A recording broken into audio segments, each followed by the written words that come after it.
ዘውዱ ሾው በመላው አውሮፓ የሚኖሩ ኢትዮጵያውያንና ትውልደ ኢትዮጵያውያን በማህበራዊ ኢኮኖሚያዊና ፖለቲካዊ ጉዳዮች ዙሪያ ያላቸውን ሁለንተናዊ ተሳትፎና እምቅ የህይወት ተመክሮ በጥልቀት የሚዳስስ በይዘቱ ለየት ያለ በአዝናኝ ገጠመኞች የተሞላና በማራኪ ጨዋታዎች የተኳለ ቴሌቪዥን ፕሮግራም ዘውዱ ሾው ቁም ላለው ቁም ነገር ሲሹም ለተዝናኖት በያሉበት ዘውዱ ሾው።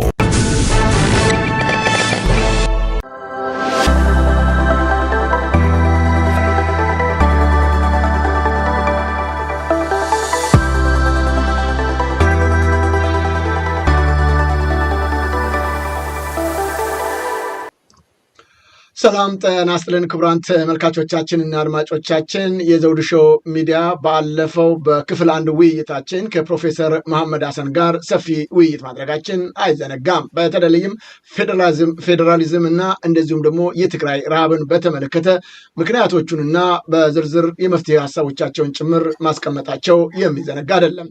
በተለይም የፌዴራል መንግስቱና እንደዚሁም ደግሞ የክልሉ የህወሓት አስተዳደር እየፈጸሙ ያሉ ችግር በሀገሪቱ ላይ ያስከተለው ጉዳትና ወደፊትስ ምን መደረግ አለበት የሚለውን አካፍለውን ነበር። ይሁን እንጂ በህወሓት በኩል ዛሬም ፉከራና ሽለላ ላይ እንዳሉ ይታወቃል። አሁን የፌዴራል መንግስቱ እየወሰደ ያለው እርምጃ እልሃችንን አስጨርሶናል፣ እርምጃችንን ለመውሰድ ዝግጁ ነን የሚል ፉከራ አለ። በሌላ በኩል ደግሞ ፊልድ ጨምሮ ከፍተኛ የጦር መሳሪያዎችን በማሳየት ከዚህ በኋላ እውቀቱም ገንዘቡም ልምዱም ያለንንና እርምጃችንን አጠንክረን እንወስዳለን ይላል። በመሀል ላይ ኢትዮጵያኖች የተጎዱ ነው የሚገኙት። በክፍል አንድ ውይይታችን ፕሮፌሰር እንደተናገሩት ከሆነ በተለይም የትግራይ ባለስልጣናቶች ወይም ደግሞ ህወሓት የሚባለው አካል ወደ አብይ ጋር ከመሄድ ይልቅ በተቻለ መጠን ከጎረቤቱ ከዛው በሁሉም ነገር ከሚገናኘው የአማራ ፋኖ እንደዚሁም ደግሞ የአፋርና ሌሎችም ታጣቂ ኃይሎች ጋር ተነጋግሮና ተወያይቶ ኢትዮጵያን ነፃ ለማውጣት ቢታገል ይሻለዋል፣ ካልሆነ አሁንም ችግር ውስጥ ነው ያለው የሚል ሀሳባቸውን መስጠታቸው አይዘነጋም። ዛሬ በቀጣይ ክፍላችን በእነዚህና በሌሎችም ጉዳይ ላይ ምላሽ ይሰጡናል። አሁንም ከፕሮፌሰር ጋር የምናደርጋቸው ውይይቶች እንድትከታተሉ በማክበር እጋብዛለሁ። ታዲያ ይህ ዝግጅት በተቻለ መጠን ለሌሎች ተመልካች አድማጮቻችን ይደርስ ዘንድ አሁን እየገባችሁ ዝግጅቱን እየተከታተላችሁት የምትገኙት ለሌሎች እንዲደርስ ሼርና ላይክ አድርጉት። አዳዲሶችም ሰብስክራይብ ያደረጋችሁ ወዳጅ ቤተሰቦቻችን እንድትሆኑ በማክበር እንጋብዛችኋለን። አሁንም ከዘውዱ ሾው ሚዲያ ጋር አብረን እንቆይ። እንግዲህ ፕሮፌሰር በክፍል አንዱ ውይይታችን ሰፊ ሀሳብ ሰጥተውናል። የፊልድ ማርሻሉንም ንግግር ወይም ደግሞ ሀሳብ አስደምጠን አይተውታል። ምናልባት ክፍል አንድ እንዳልተከታተሉት ላሳይና ወደ እርሶ የማብራሪያ ሀሳብ እመለሳለሁ። አንድ እንስማቸው እስቲ። ምንድን ነው የሚለው ፊልድ ማርሻል?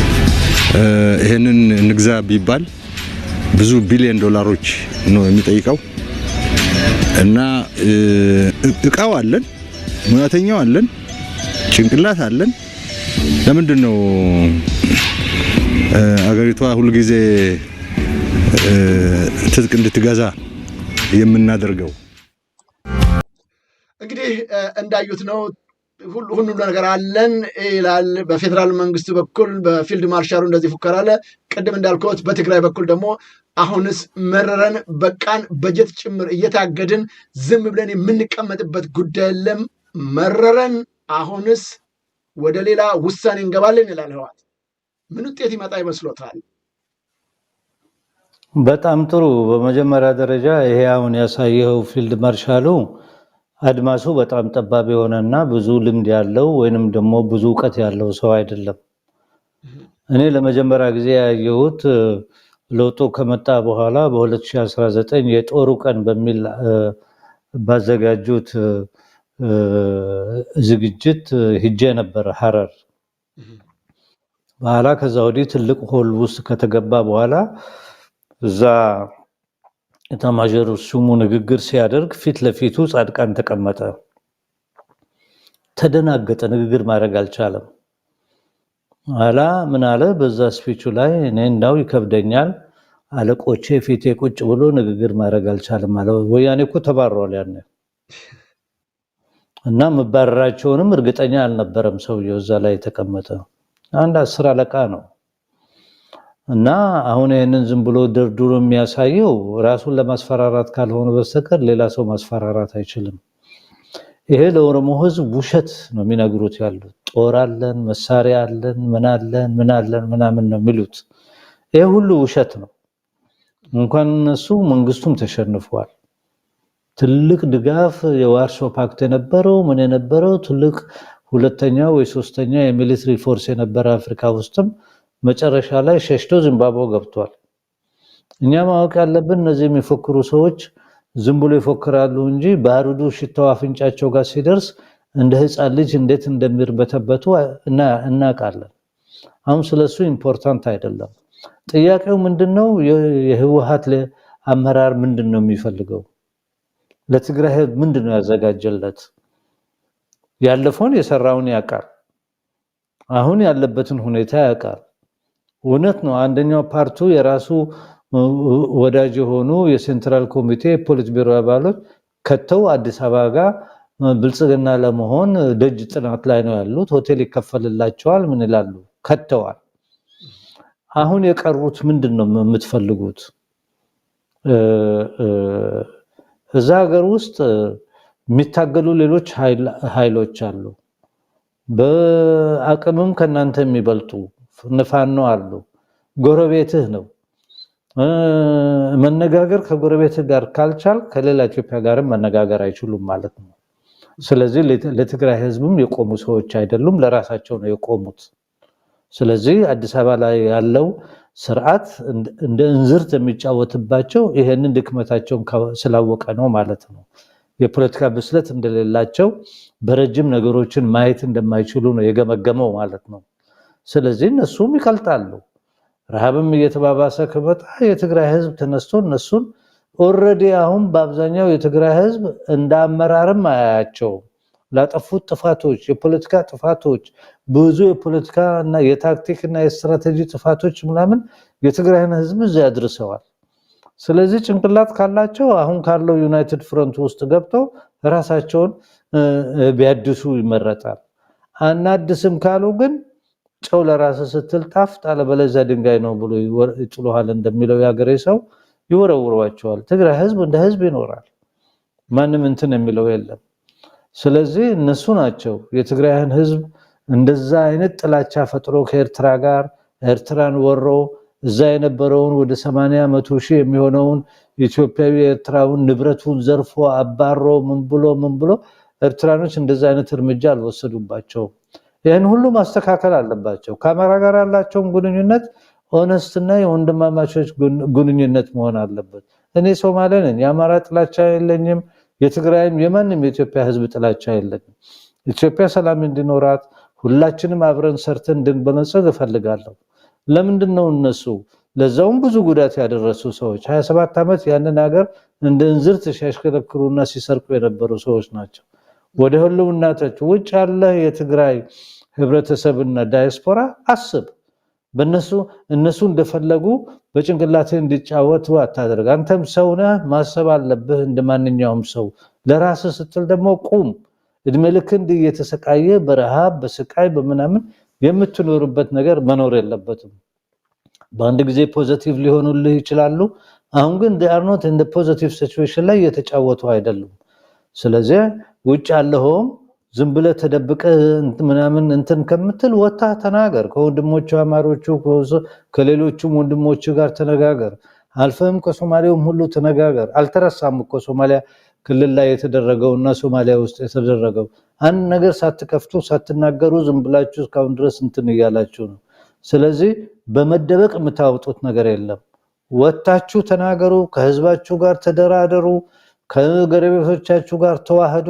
አዲስ ቤት የምንሰራበት መንገድ ላይም የሀገሪቷ አባል ስለሆናችሁ ተሳተፉ እና ቻንስ አትስጧቸው ለነዚህ ወንበዴዎችና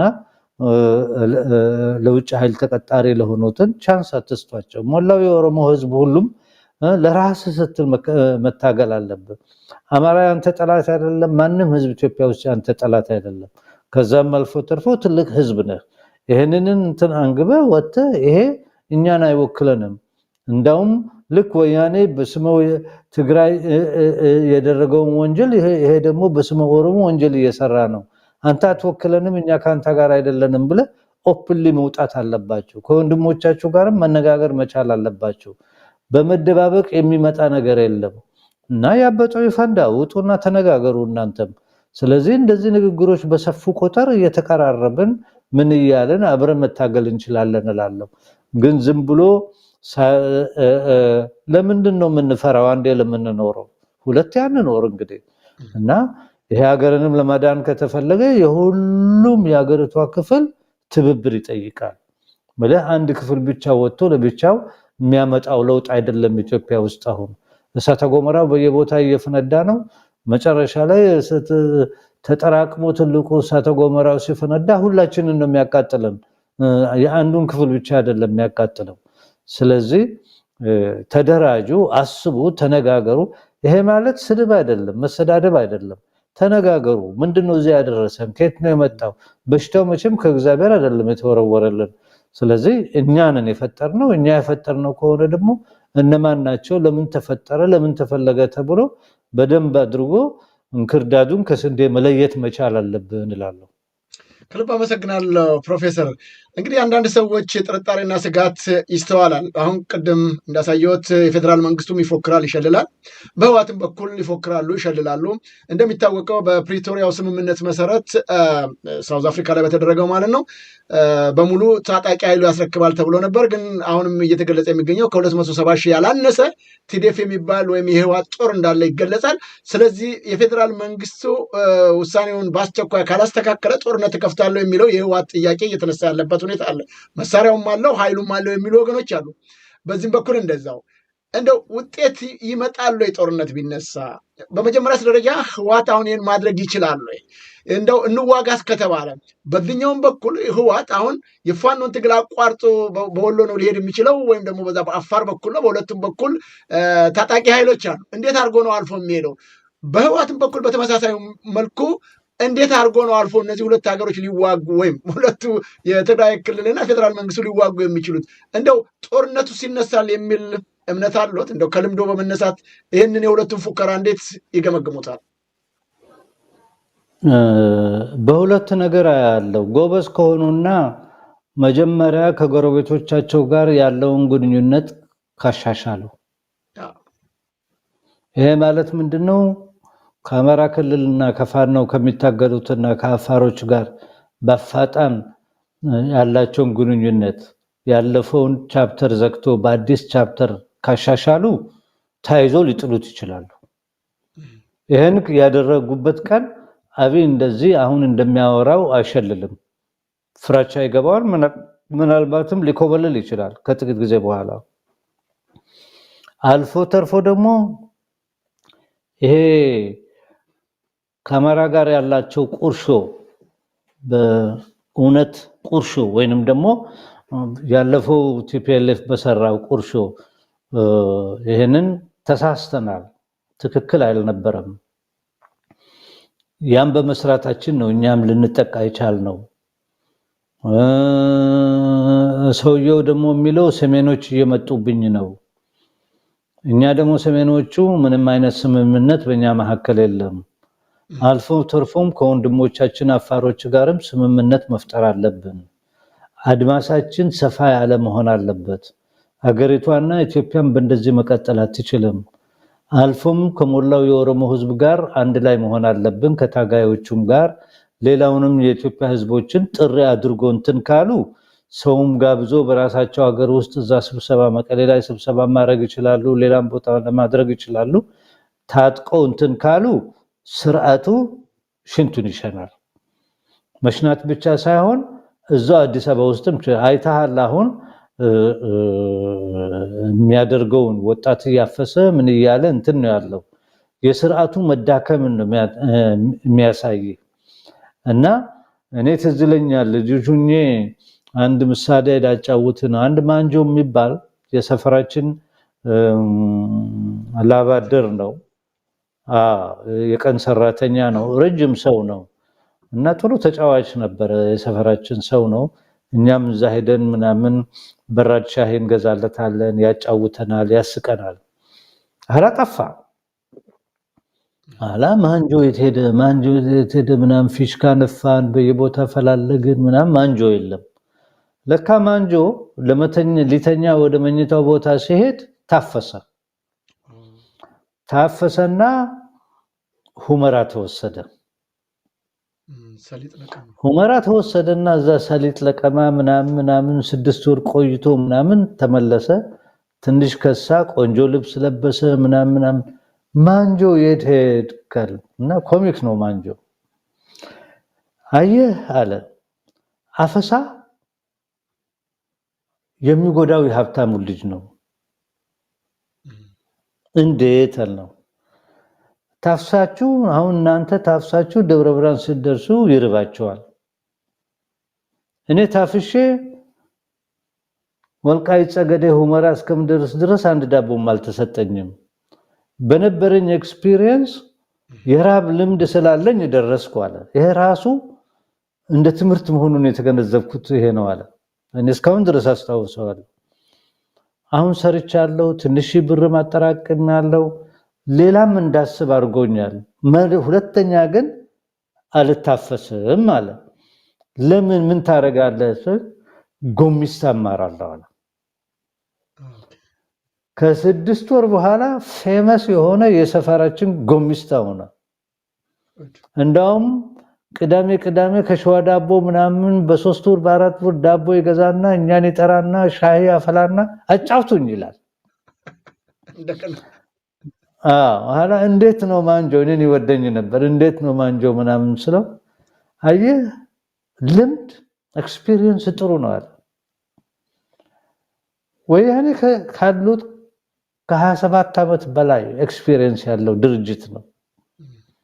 ይሄንን ድርጅት ኤክስፒሪየንሱን ደፍተሮቹን ሰብስቦ ቅጆቾቹን ወደዛ ትቶ ጥፋቱ የት ላይ ነው ያለው፣ ለምንድነው እንደዛ አይነት ውስጥ የገባ ነው ብሎ እንደገና ጥናትና ትልቅ ማይን ውስጥ ገብቶ እንደመስራት ነው።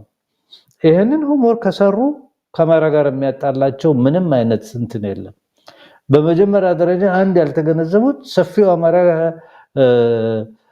ህዝብ አማራ ክልል የሚኖረው ኢትዮጵያን አልገዛም፣ እነሱንም አልጨቆነም።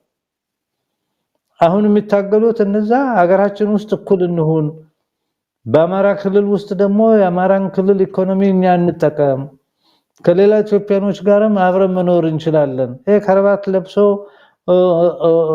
ምስለኔ እዛ መጥቶ የሚዞረው አንቀበልም፣ ስለዚህ አብረን እንስራ ነው የሚሉት ያሉት። ጎበዝ ከሆናቸው ይሄንን አጥንተው የአማራ ትግል ከየት ወዴት በሚለው ላይ አስበው አጥንተው ዶክመንቶች ሰብስበው ጥፋታቸው የት እንዳለ አይተው አዲስ መንገድ መመስረት አለባቸው። ለዚህ ነው የምለው በሚቀጥለው ፕሮግራም አንተም እንድትይዝ የምፈልገው ምንድነው አንድ ትልቅ ፕሮግራም ሞላውም የትግራይ ህዝብ ሌሎቹም እንዲያዩት የምፈልገው የአማራ ጥያቄ ከየት ወዴት እንዴት መጣ፣ ማን ነው የቀሰቀሰው፣ ማን ነው የፈጠረው የሚለውን እባክን የሚቀጥለው ሳምንት only on that የአማራ ጥያቄ ከየት መጣ፣ ማን ነው፣ ከየትስ ነው የመጣው፣ የአማራ ክልል ወይንም የአማራ ጎጃም፣ ጎንደር፣ ወሎ፣ ሰሜን ሸዋ እንዴት ነው የተዳደረው፣ ማን ነበር ሲያስተዳድረው የነበረው፣ የኢኮኖሚ ቤዙ ምንድነው፣ እውነትስ ኢትዮጵያን እነሱ ገዝተዋል? እኔ በአካባቢውን ስለማቅ ነው። አዲስ አበባ ላይ ሲበሉ የነበሩት እነሱ ናቸው። አማራ ከየት ወዴት በሚል በሚቀጥለው ሳምንት ራሱን የቻለ ቻፕተር አድርገን እኔ በሰበሰብኩት ዶክመንት ባጠናሁት። ለዚህ ነው ብዙ ሰዎች ምናልባት አይጠይቁኝም ለምንድን ነው የአማራን ህዝብ ብሶት የምትደግፈው የሚሉኝ ብሎ የሚጠይቁኝ ሰዎች ካሉ ስላጠናሁት ችግሩ ስለተገነዘበ። አማራ ሆኖ እኮ የአማራን ትግል የማይቀበሉ ተለጣፊ ሆነው አዲስ አበባ ከረባት ለብሰው የሚኖሩ እኮ በሺዎች አሉ። ምንድነው የአማራ ህዝብ ችግር? ለምንድነው እንደዚህ ሊመጣ የቻለው? ምንድን ነበር? የአማራ ክልል እኮ ድሃ ክልል አይደለም ዘውዱ፣ ድሃ ሆነ እንጂ። ስለዚህ ይሄንን ፈልቀቅ አድርገን ሌላውም ኢትዮጵያዊ ይሄ ያለ አይደለም በድብብቆሽ መሄድ የለብንም። ለምንድነው የአማራ ክልል ሀብታም ከሚባለው ክልል ግን የድሃ ህዝብ ክልል ነው? ለምን እንደዚህ ሆነ? ከሶማሌ ክልል እኮ አይሻልም? ታዲያ ምንድነው ታዲያ? ለዚህ ነው እኔ ስገመግመው እጄ ሳየው ምንም አይሻልም፣ ከቤኒሻንጉልም አይሻልም። ሰርተን ኤክስቴንት ውሸት ነው። ስለዚህ እባክህን አንተም በሚቀጥለው አማራ ከየት ወዴት በሚለው ሰፊ የሆነ ፕሮግራም ይዘን እንዴት ነው ወያኔ አማራን እንዴት አስተዳደረ ለሚለው የነበረውን ስሎጋኖቹን አስቀምጠን ከዛውዲ እንዴት ቀስ ብሎ እንደመጡ እነዚህ ወጣቶቹ ናቸው ከ27 ዓመት በኋላ ከ30 ዓመት በኋላ የመጡ ናቸው። የሚገርም ነገር የሰው ልጅ እንደ ኤሊ 400 200 300 ዓመት አይኖርም። ለዚህ ነው የሰው ልጅ ታሪክ የሚገመገመው በየ10 ዓመቱ ነው። አሁን እነዚህ ልጆች የሚታገሉት የዛሬ 30 ዓመት የተወለዱ ናቸው። አይገርምህም? የዛሬ 30 ዓመት የተወለዱ ናቸው። ግፋ ብል 35 ዓመት። እነዚህ በምንም መልኩ ስርዓት ላይ ተለጥፎ የበሉ ምን ያሉ አባቶቻቸው የበሉ ዘመዶቻቸው የበሉ አይደሉም። በመስለኔ እንዳውም ሲጉላሉ የነበሩ የአማራ ፔዘንት ስቃይ ላይ የነበረ እንዴ አማራ ክልል ላይ እኮ በአንድ ጊዜ WHO ነው የሚያወጣው ወርልድ ሄልዝ ኦርጋናይዜሽን 10 ሚሊዮን ወንድ ሴት ባልቴት ልጆች በትሮኮማ በሽታ ምክንያት አይናቸው ይጠፋል ብሎ ወጥቶ ነበር። ይሄ ወርልድ ሄልዝ ኦርጋናይዜሽን ነው ያወጣው።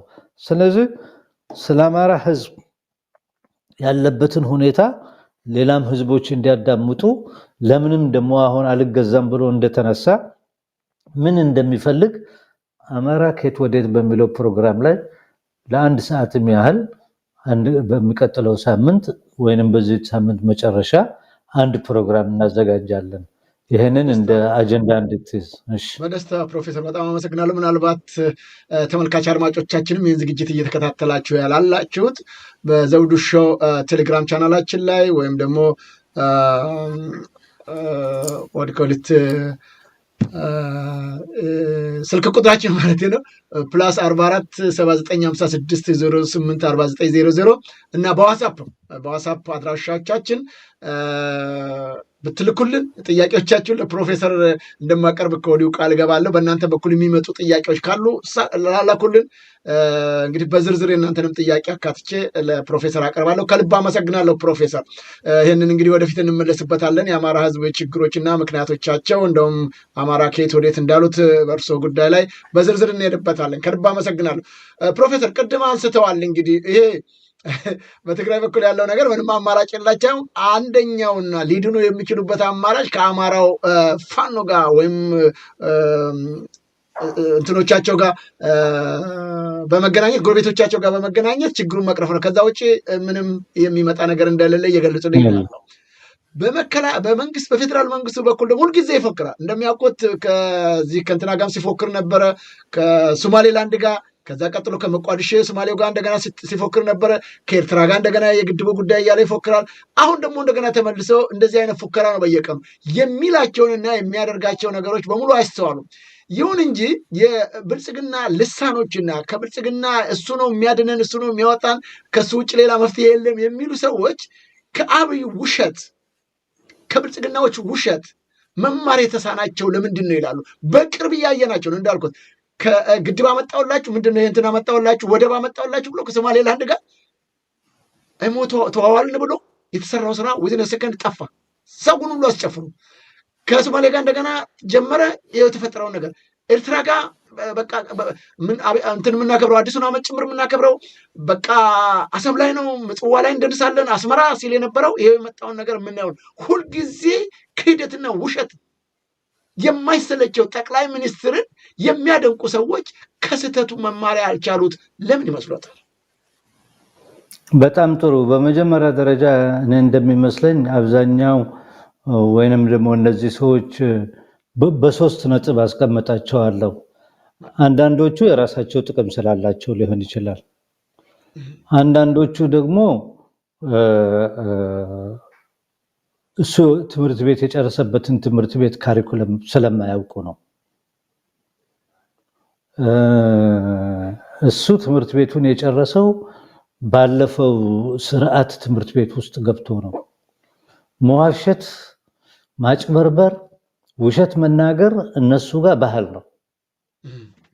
ካልዋሹ ይታመማሉ።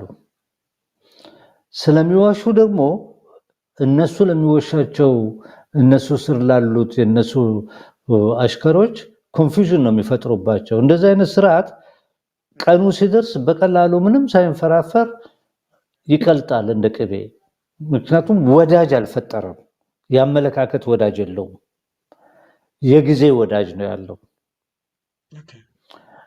በጊዜ ወዳጅ ላይ የተመሰረተ የፖለቲካ ስርዓት መሰረት የለውም። የተንገዳገደ ጊዜ የመጀመሪያ የሚሮጡትና የሚወጡት እነሱ ናቸው። ስለዚህ ከነዚህ አውቆ ከተኙ ክፍሎች ብዙ መጠበቅ አይቻልም። የሀገሪቷ ግን የታሪክ ዳይናሚክ ይህንን ስርዓት እየጣለ ነው ያለው። መውደቁ ተወስኗል። ቀኑና ሰዓቱ ነው የማይታወቀው፣ ረጅምም አይሆንም። ስለዚህ እኔ አሁን ሞር ኮንሰንትሬት ማድረግ አለብን። እነዚህ የሚታገሉ ክፍሎች የማሽኑን ቁጥር ለመቀነስ ድላቸውንም የሚያጠናክሩበት የውህደትና የጥምረት ቋንቋ መጀመር አለባቸው።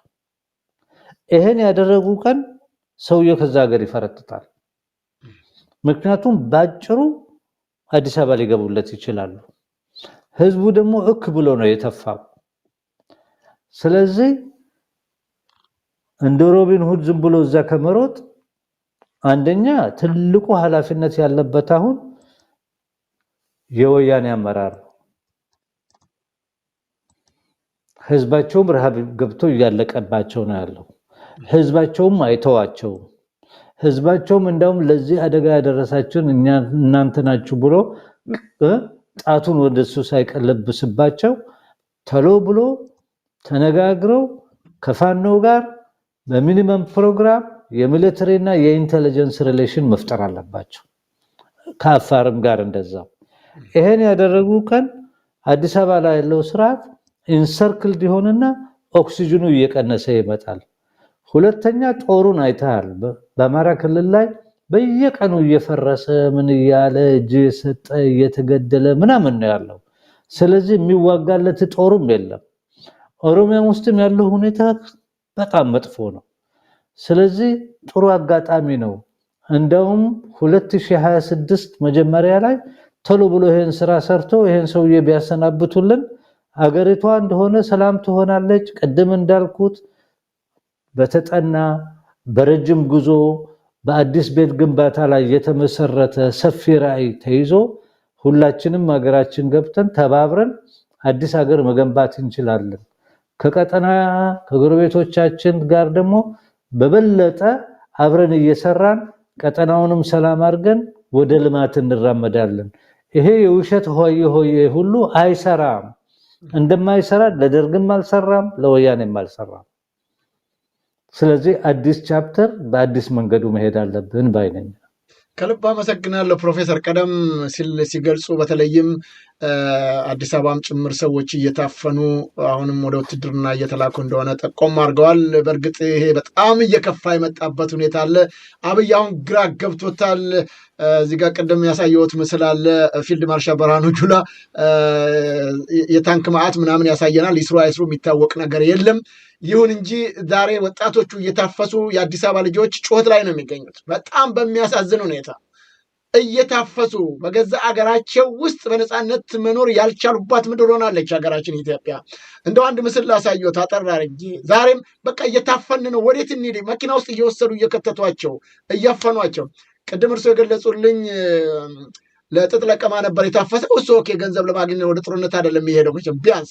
እነዚህን ግን ወደ እሳት ውስጥ ማገዶ ውስጥ ሊከቷቸው ነፍሳቸውን እንዲጠፋ ለማድረግ እየሰሩ ያለበት ሁኔታ አለ። እስቲ አንድ ምስል ላሳዩት ተመልካቾቻችንም። ዝም ብለን የምንናገረው አይደለም። የአዲስ አበባ ሕዝብ ምን አይነት ስቃይና መከራ ውስጥ እንዳለ እንግዲህ ይህንን ነው የላኩልኝ አዲስ አበባ ልጆች። ከዛ ስቃይና መከራ ውስጥ ነን ያለ ነው። መንቀሳቀስ አልቻልንም።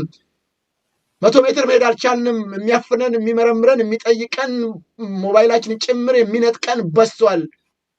ዘውዱ የእናንተን የመገናኛ ዘውዱ ሾውን እንኳን ማየት ያልቻልንበት ስልካችን ላይ ከታየ እንዴት ይህንን ተከታተልክ የጽንፈኛ ሚዲያ እየተባልን ችግር ውስጥ የምንወድቅበት ነው። ስለዚህ ካየን በኋላ ወዲያውኑ ሁሉ እናጠፋለን። እንዲህ አይነት መከራ ስቃይ ውስጥ ነው የሚገኙት። አሁን ደግሞ አዲስ አበባ ፈሳው ጀምሯል። እስቲ ይህንን ነው ፕሮፌሰር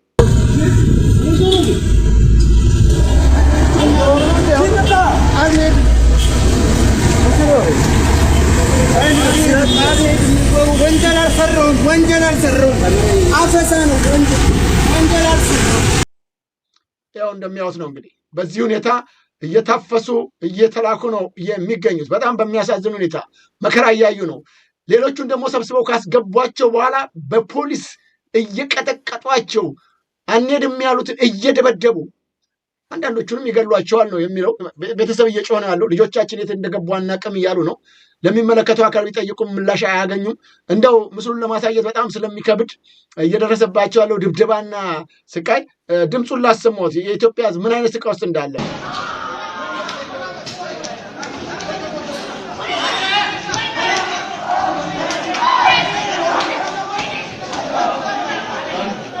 መልከቱ።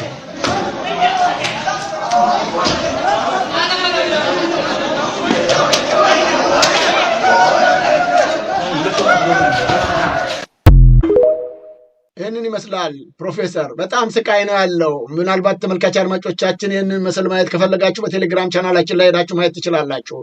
እንዲህ እየጮሁ በእግራቸው በቃ መዓት ወጣት እየተቀጠቀጠ በዱላ ግባ እየተባለ እንዲህ አይነት ጩኸት ላይ ነው ያለው የኢትዮጵያ ሕዝብ። ይህንን በማድረግ ሀገር ማስቀጠል ይቻላል ወይ? እንደው ምናልባት በእርግጥ የአዲስ አበባ ሕዝብ ላይ መፍረድ አይቻልም፣ ባዶ እጃቸውን ነው ያሉት።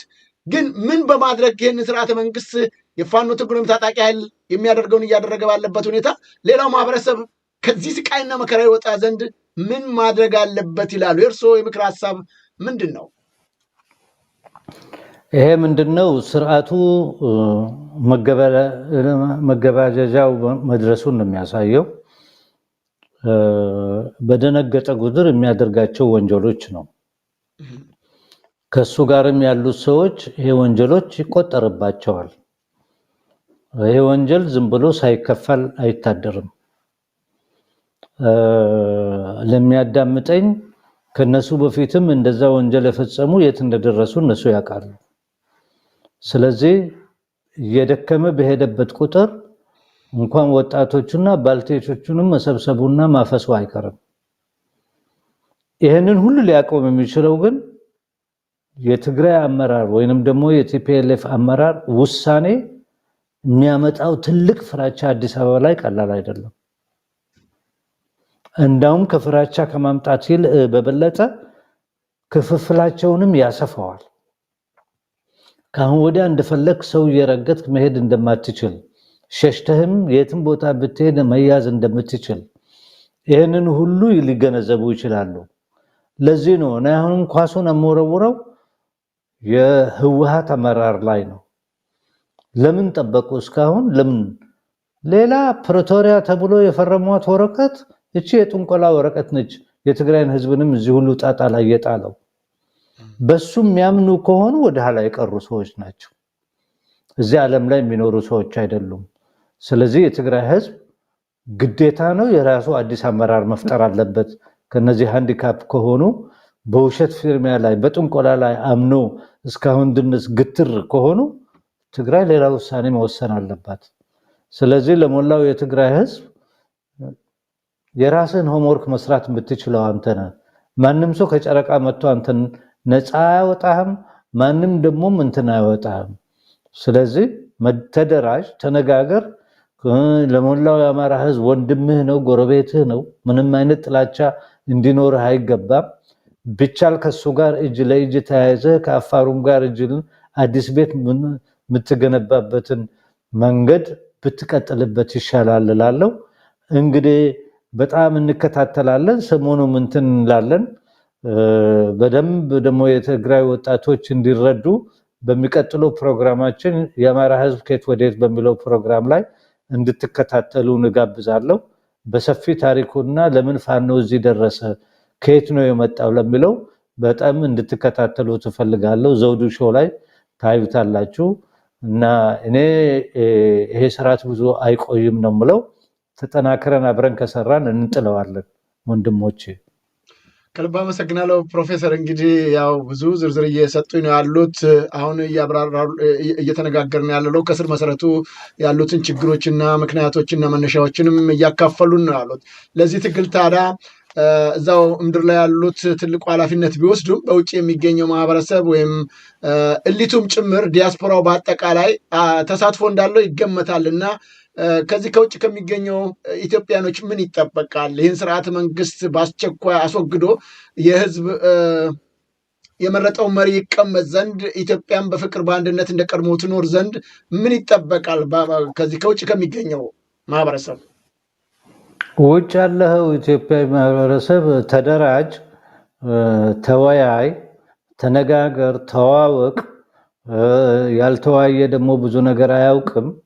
መደራጀትን ብታሰፋ ይሻላል።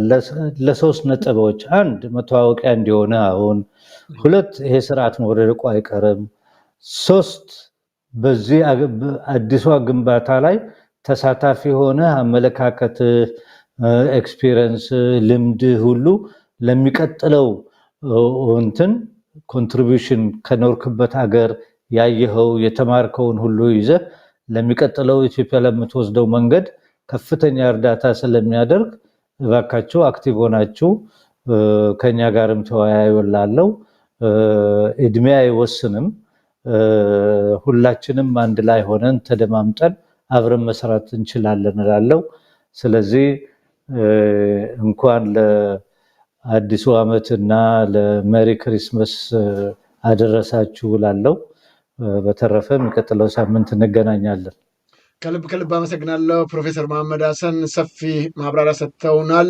እንዳሉት እንግዲህ በሚቀጥለው ሳምንት በተለይም አማራ ከየት ወዴት የሚለውንና ሌሎችንም ጉዳዮች ከህወሓት ጋር ያለውንም ነገሮች በሰፊው እንደሚያካፍሉን እውቀትና ልምዶን ተስፋ አደርጋለሁ። ስለ ጊዜዎች ጭምር ከልብ አመሰግናለሁ። እግዚአብሔር ይስጥልኝ ፕሮፌሰር። በድጋሚ እኔም እግዚአብሔር ይስጥልኝ። ሜሪ ክሪስማስ። እግዚአብሔር ይስጥልኝ። ክቡራን ተመልካች አድማጮቻችን ከፕሮፌሰር መሐመድ ሀሰን ጋር ያደረግነው ሰፊ ውይይት ይህንን ይመስል ነበር። እንግዲህ እሳቸውን ቀደም ሲል እንደገለጹልን በሚቀጥለው ሳምንት በተለይም በአማራ ማህበረሰብ ላይ ያለውን ግፍና በደል በተመለከተ በሰፊው የሚያካፍሉን አለ። ቀደም ሲል እንደገለጽኩላቸው በተለይም በቴሌግራም ቻናላችን ላይ ወይም በዋትስአፕ ቻናላችን ላይ ዘውዱ ሾው ቴሌግራም ቻናል አለን። እንደዚሁም ደግሞ ዘውዱ ሾው ዋትስአፕ ግሩፕ አለን። በዛ ላይ ጥያቄዎቻችሁን ብትልኩልኝ ወይም ደግሞ በስልክ ቁጥር +44 7956 08 4900 ብትልኩልን ለፕሮፌሰር መሐመድ ሀሰን በዝርዝር ጥያቄዎቻችሁን የማቀርብ መሆኑን ከወዲሁ እጠቁማለሁ። እንግዲህ ሀገራችን ኢትዮጵያ ካለችበት መከራና ስቃይ ትወጣ ዘንድ ሁላችንም የበኩላችንን ጥረት ማድረግ ይጠበቅብናል። ኢትዮጵያ ታላቅ ሀገር ነች። እንደነዚህ አይነት ለኢትዮጵያ አንድነትና ፍቅር፣ ሰላም የማይሹ ጸረ ኢትዮጵያ አመለካከትና ሀሳብ ያላቸው የኢትዮጵያን ታሪክ በማጥፋት በኩል ተግተው እየሰሩ የሚገኙትን የብልጽግና ሰዎች በተለይም አብይ አህመድን ጨምሮ በኢትዮጵያ ጉዳይ ላይ ክፉ አመለካከት ያላቸውን በማስወገድ ለኢትዮጵያ የሚጠቅም መሪ እና ህገ መንግስት በማርቀቅ ራሳችንና ህዝባችንን መታደግ የምንችልበት ሁላችንም ኢትዮጵያ በጋራና በአንድነት መቆም ስንችለውና በተቻለ መጠን አሁንም ወደፊትም የዘውዱ ሾው ሚዲያም የሚሰብከው የሚገልጸው አንድ እንሆን ነው። በሁሉም ጉዳዮች ላይ በትጥቅ ትግል ላይ ያለውም ሆነ በሰላማዊ ትግል ላይ የሚንቀሳቀሱት በጋራና በአንድነት ለሀገራችንና ለህዝባችን እንቁም ነው። ካልሆነ ግን ህወሓትን 27 ዓመት ሀገሪቱን ገዝቶ እንደገና ደግሞ ይኸውና ከዛም ወጥቶ 17 ዓመት ታግሎ የትግራይን ህዝብ ጭምር መከራና ስቃይ ውስጥ እየከተተ አሁንም እንደምታዩት በረሃብና በችግር እንዲያልቁ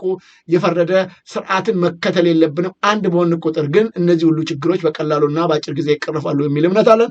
አሁን እንደምታዩት ራሱ በአጭር ጊዜያት ውስጥ ለእነዚሁ ለተራቡ ለተጠሙ ወገኖቻችን የደረሰው ኢትዮጵያውያን በጣም ብዙ ኢትዮጵያኖች በተለያዩ ሶሻል ሚዲያዎች ላይ የሚሰበሰበው የገንዘብ መጠን በአንድ ቀን ብቻ ከ11 እስከ 12 ሚሊዮን በአንድ ግሩፕ ውስጥ እየተሰበሰበ ያለበት ሁኔታ አለ እና ሀገራችንን የምንታደገው በጋራና በአንድነት ስንቆም ነው። የማንንም እጅ ሳንፈልግ የምዕራቢያኖች እጅ ወይም የሌላ አገር እገዛ ሳናስፈልግ ራሳችን በሁለት እግራችን መቆም የምንችለው አንድ ስንሆን ነው። በዚህ ጉዳይ ላይ ሁላችንም ጠንክረን እንስራላለሁ።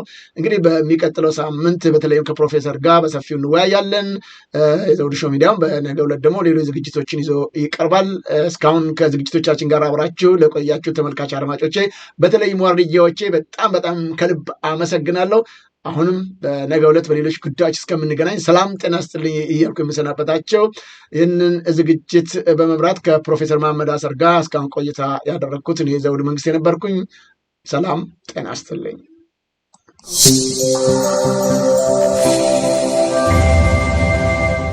ዘውዱ ሾው በመላው አውሮፓ የሚኖሩ ኢትዮጵያውያንና ትውልደ ኢትዮጵያውያን በማህበራዊ ኢኮኖሚያዊና ፖለቲካዊ ጉዳዮች ዙሪያ ያላቸውን ሁለንተናዊ ተሳትፎና እምቅ የህይወት ተመክሮ በጥልቀት የሚዳስስ በይዘቱ ለየት ያለ በአዝናኝ ገጠመኞች የተሞላና በማራኪ ጨዋታዎች የተኳለ ቴሌቪዥን ፕሮግራም ዘውዱ ሾው ቁም ላለው ቁም ነገር ሲሹም ለተዝናኖት በያሉበት ዘውዱ ሾው